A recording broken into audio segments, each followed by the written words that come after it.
Welcome to the Bhavani astrology and Vastu. ఈరోజు మనం ఉత్తర దిశకు సంబంధించినటువంటి కొన్ని ముఖ్యమైనటువంటి విషయాలను గురించి ఈ వీడియోలో మనం తెలుసుకుందాం. ఈ వీడియోని ఎండ్ వరకు చూసినట్లయితే చివరిలో ఉత్తర దిశకు సంబంధించినటువంటి దోష నివారణకు సంబంధించినటువంటి ఒక అద్భుతమైనటువంటి రెమెడీని మీరు తెలుసుకుంటారు. ముఖ్యంగా మనకు వాస్తుపరంగా అట్లాగే జ్యోతిషపరంగా ఉత్తర దిశకు మనకు బుధుడు అధిపతిగా వహిస్తాడు. ఈ బుధగ్రహం అనేది మనకు జ్యోతిషపరంగా మనకు ఇంటెలిజెన్స్ని సూచిస్తుంది. కాబట్టి ఉత్తర దిశలో గనక లోపం ఉన్నట్లయితే ఆ ఇంట్లో ఉండేటువంటి పిల్లల్లో ఇంటెలిజెన్స్ అనేది కొద్దిగా తక్కువగా ఉంటుంది. అట్లాగే పిల్లలు కొద్దిగా చురుకుదనం అనేది తక్కువగా ఉండడం అయితే జరుగుతుంది. బుధుడు మనకు జ్యోతిష్య రీత్యా మనకు వ్యాపారాన్ని అట్లాగే వృత్తిని సూచిస్తాడు. కాబట్టి ఉత్తర దిశలో గనక మనకు లోపం ఉన్నట్లయితే వృత్తి వ్యాపారాల్లో ఇబ్బందులు అయితే ఉండడం అయితే జరుగుతుంది. ఉత్తర దిశను లక్ష్మీ కుబేర స్థానంగా మనమైతే చెప్తూ ఉంటాము. కాబట్టి ఉత్తర దిశలో లోపం ఉన్నప్పుడు ఆర్థిక సంబంధమైనటువంటి సమస్యలు వచ్చేటువంటి అవకాశం ఎక్కువగా ఉంటుంది. ఉత్తర దిశ అనేది మనకు జలతత్వాన్ని సూచిస్తుంది. జలతత్వానికి ఆపోజిట్ అయినటువంటి అగ్నితత్వం గనక ఆ ఉత్తర దిశలో గనక ఉన్నట్లయితే కొన్ని రకాల సమస్యలు అనేటువంటి వస్తూ ఉంటాయి.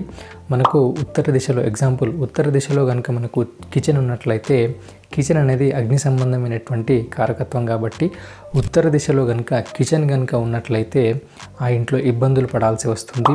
అట్లాగే వాస్తు అనేది మనకు పంచభూతాలపైన ఆధారపడి ఉంటుంది. ముఖ్యంగా ఒక తత్వానికి ప్రతికూలమైనటువంటి తత్వం కనుక ఆ దిశలో కనుక వచ్చినట్లయితే అప్పుడు ప్రతికూల ఫలితాలు అనేటువంటి ఏర్పడుతూ ఉంటాయి.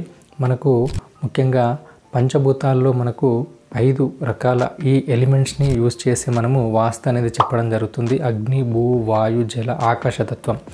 ఈ 5 ఎలిమెంట్స్ని యూజ్ చేసి మనము వాస్తు అయితే చెప్పడం అయితే జరుగుతుంది. కాబట్టి ఒక తత్వానికి ఆపోజిట్ తత్వం అయితే ఎప్పుడైతే వస్తుందో అప్పుడు ఆ ప్రాబ్లం అనేది రావడం అయితే జరుగుతుంది. ఉత్తర దిశలో కనుక లోపం ఉన్నట్లయితే దాన్ని బ్యాలెన్స్ చేయడానికి ఉత్తర దిశలో మనకు నీళ్ళతో కూడినటువంటి ఒక చిన్న బౌల్లో వాటర్ని కనుక ఆ ఉత్తర దిశలో మనం ఉంచినట్లయితే అక్కడ వాటర్ అనేది ఇంబ్యాలెన్స్ అయితే ఎప్పుడైతే అవుతుందో ఈ వాటర్ పెట్టడం వలన బ్యాలెన్స్ అవ్వడం అయితే జరుగుతుంది. కాబట్టి ఇది ఒక చిన్న రెమెడీ అయితే చెప్పడం అయితే జరుగుతుంది. ఈ రెమెడీ చేయడం వలన ఉత్తర దిశలో ఉన్నటువంటి లోపాలు అయితే తొలగిపోవడానికి కొంతవరకు ఆస్కారం అయితే ఉంటుంది. కాబట్టి ఉత్తర దిశలో మనము అక్కడ వాటర్ ఎలిమెంటు ఎప్పుడైతే తగ్గుతుందో మనం ఒక బౌల్లో వాటర్ని కనుక అక్కడ పెట్టినట్లయితే అది బ్యాలెన్స్ అవ్వడం అయితే జరుగుతుంది. అట్లాగే ఈ ఒక్క విషయమే కాకుండా ఆ ఉత్తర దిశలో యాంటీ ఎలిమెంట్స్ ఏమేమి ఉన్నాయో చూసుకొని వాటిని తొలగించడం వల్ల కూడా ఆ ఉత్తర దిశలో ఉన్నటువంటి ఆ యాంటీ ఎలిమెంట్స్ని తొలగించడం వలన మనకు అది కూడా ఒక రకమైనటువంటి రెమెడీగా మనం అయితే చెప్పడం అయితే జరుగుతుంది. కాబట్టి ఉత్తర దిశలో లోపాలు కనుక మనం గుర్తించి వాటిని కనుక తీసివేసినట్లయితే అక్కడ ఉత్తర దిశకు సంబంధించినటువంటి ఆ కారకత్వాలు అనేటువంటివి ఆ వ్యక్తులకు ఆ ఇంట్లో ఉన్నటువంటి వ్యక్తులకు అనుకూలంగా మారడం అయితే జరుగుతుంది. మీకు కనుక ఈ వీడియో నచ్చినట్లయితే లైక్ చేయండి, షేర్ చేయండి, సబ్స్క్రైబ్ చేయండి. Thank you for watching this video.